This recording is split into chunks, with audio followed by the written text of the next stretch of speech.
Alhamdulillahirrabbilalamin. Wassalatu wassalamu ala ashrafil anbiya wal mursalin Nabiina wa sayyidina Muhammad wa ala alihi wa man tabi'ahum bi ihsan ila yaumiddin. Para pemirsa sekalian, sebelum kita memasuki bulan Ramadan, kita tahu bahwasanya kita butuh melakukan persiapan-persiapan. Di antaranya adalah yang Nabi SAW tuntunkan, kita diperintahkan untuk melaksanakan banyak puasa di bulan Sya'ban, yaitu melaksanakan puasa-puasa sunnah.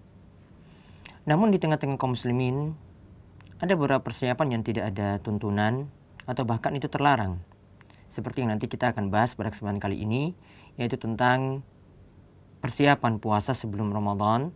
Jadi ada yang berpuasa ini dalam rangka untuk membuat dirinya itu lebih fit, lebih kuat ya di hari-hari pertama Ramadan, maka dia melakukan pemanasan berpuasa 1 atau 2 hari sebelumnya.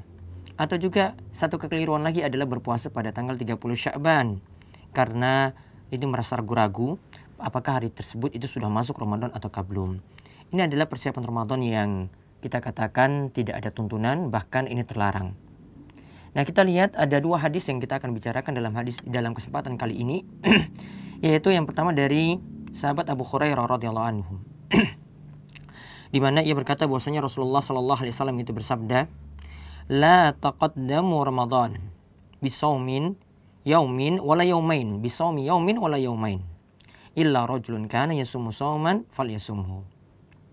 Yaitu Nabi sallallahu alaihi wasallam bersabda, janganlah kalian mendahulukan Ramadan dengan berpuasa 1 atau 2 hari sebelumnya, kecuali bagi orang yang punya kebiasaan berpuasa pada hari itu, maka hendaklah dia berpuasa. Hadis ini muttafaqun alaihi, diriwayatkan oleh Imam Bukhari dan Muslim. Kemudian ada hadis lagi dari Ammar bin Yasir radhiyallahu anhu, ia berkata, man shamal yaum allazi yushakku fi faqad asa Abul Qasim. Yaitu Ammar bin Yasir mengatakan, barang siapa berpuasa pada hari yang diragukan, maka dia telah mendurhakai Abul Qasim, yaitu Rasulullah sallallahu alaihi wasallam. Hadis ini dikatakan diriwayatkan oleh Imam Bukhari secara mu'allaq, yaitu tanpa sanad, dan disambungkan oleh yang 5 yaitu oleh 4 penulis kitab Sunan dan juga oleh Imam Ahmad, dan hadis ini disahihkan oleh Ibnu Khuzaimah dan Ibnu Hibban. Nah, hadis yang kita sebutkan tadi ini mengandung beberapa makna. Yang pertama yaitu ada larangan kita berpuasa 1 atau 2 hari sebelum Ramadan. Ya, ini kalau dikatakan ada yang melakukan persiapan seperti itu, dan ini ada yang melakukannya di tengah-tengah kaum muslimin. Jadi dia berpuasa 1 atau 2 hari sebelumnya, ya, supaya pada hari pertama itu tidak lemas atau tidak punya rasa capek, ya. Rasa capeknya itu berkurang karena ada persiapan sebelumnya. Nah, ini persiapan yang keliru. Kemudian hadis yang kedua dari Ammar bin Yasir menunjukkan bahwasanya berpuasa pada hari terlarang, hari yang terlarang itu adalah yaitu pada hari yang meragukan. Ya, dilarang berpuasa pada hari yang meragukan. Yaitu apa yang dimaksudkan hari yang meragukan? Yaitu pada tanggal 30 Sya'ban. Ketika di malam harinya itu ternyata tidak terlihat hilal. Kemudian ada yang merasa ragu-ragu, ini barangkali sudah 1 Ramadan. Ini barangkali sudah 1 Ramadan, kita berpuasa saja. Maka berpuasa pada hari yang meragukan seperti itu dilarang. Dan hadis tadi yang dari Ammar bin Yasir, ini hukumnya, kalau kita lihat ini perkataan Ammar, namun ini dapat dihukumi marfu', yaitu sampai pada Nabi SAW. Artinya berpuasa pada hari yang meragukan seperti itu terlarang. Kemudian faedah yang lainnya lagi dari hadis-hadis yang ada tadi, ini menunjukkan bahwasanya berpuasa setelah pertengahan Sya'ban itu masih dibolehkan. Ya, berpuasa setelah pertengahan Sya'ban itu masih dibolehkan. Adapun hadis yang mengatakan izan tasfa Sya'ban fala tasumu, jika Sya'ban telah mencapai separuh bulan, maka janganlah berpuasa lagi setelah itu. Maka hadis ini diperselisihkan oleh para ulama.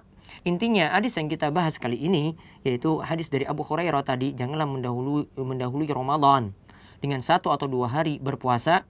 Maka ini menunjukkan bahwasanya berarti lebih daripada itu, lebih daripada 2 hari sebelumnya, artinya ini juga masih setelah pertengahan Sya'ban, masih dibolehkan untuk berpuasa tatkala itu.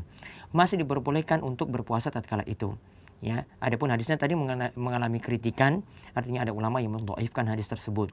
Atau dapat kita katakan seandainya hadis tersebut itu sahih, maka yang terlarang cuma puasa yang mutlak, artinya tidak ada sebab apa-apa. Namun kalau orang punya kebiasaan puasa atau dia ingin puasa Sya'ban, karena Nabi SAW memperbanyak puasa Sya'ban ketika itu, dan juga dia ingin berpuasa Senin Kemis, maka masih dibolehkan. Atau dia melakukan puasa Daud setelah pertengahan Sya'ban, itu masih dibolehkan. Atau dia punya niatan, ya 1 bulan minimal kita 3 hari puasa, ya itu juga masih dibolehkan melakukannya setelah pertengahan Sya'ban. Dan juga dapat kita tarik faedah bahwasanya setiap amalan yang dilakukan sebelum Ramadan itu mestilah dengan dalil. Kita lihat di tengah-tengah kaum muslimin, mereka mempunyai kebiasaan juga untuk melakukan suatu amalan yang ini tidak ada tuntunan, seperti misalnya nyekar. Ya, ini dilakukan sebelum Ramadan. Ini tidak ada tuntunan dari Nabi Shallallahu Alaihi Wasallam. Memang benar kita diperintahkan ziarah kubur. Ya zurul kubur fa innahu tuzakkirukumul akhirah. Lakukanlah ziarah kubur, karena ziarah kubur itu yang nantinya akan mengingatkan kalian itu pada akhirat. Namun Nabi Shallallahu Alaihi Wasallam tidak khususkan sebelum Ramadan. Begitu juga kebiasaan sebagian orang lagi punya keyakinan sebelum masuk ke Ramadan itu mesti dengan mandi besar, mesti dengan keramasan atau dengan padusan. Ini juga tidak ada tuntunan dari Nabi Sallallahu Alaihi Wasallam. Melakukan seperti itu, mandi besar, tentu saja harus punya sebab, seperti karena hubungan intim, seperti karena keluar mani, misalnya karena mimpi basah, atau wanita itu suci dari haid dan nifas, maka itu pantas saja melakukan mandi besar. Namun kalau tidak ada sebab seperti itu, punya keyakinan apalagi sebelum masuk ke bulan Ramadan itu mesti ya dengan mandi besar terlebih dahulu, maka ini adalah tidak ada tuntunan. Hendaklah kita cukup dengan apa yang Nabi SAW itu ajarkan. Ya, sebagaimana kata Ibnu Mas'ud, ittabi'u wa la tabtadi'u faqad kufitum. Ikuti saja petunjuk Nabi SAW, maka itulah yang nanti akan mencukupi kalian. Ikuti saja petunjuk Nabi SAW, maka itulah yang nanti akan mencukupi kalian. Demikian para pemirsa, apa yang kita kaji kali ini, mudah-mudahan Allah Subhanahu wa taala senantiasa terus menambahkan kita ilmu yang bermanfaat. Wabillahi taufik wal hidayah. Wassalamualaikum warahmatullahi wabarakatuh.